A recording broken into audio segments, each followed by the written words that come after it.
भुक्तिमुक्तिदायकं प्रशस्तचारुविग्रहं भक्तवत्सलं स्थिरं समस्तलोकविग्रहं निक्वनन्मनोज्ञहेमकिङ्किनीलसत्कटिं काशिकापुराधिनाथकालभैरवं भजे।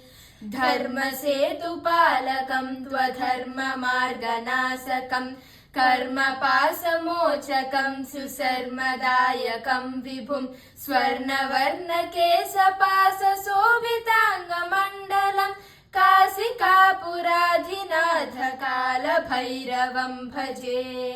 रत्नपादुका प्रभाभिरामपादयुग्मकं नित्यमद्वितीयमिष्टदैवतं निरञ्जनं मृत्युदर्पणासनं करालद्रंशभीषणं काशिकापुराधिनाथकालभैरवं भजे।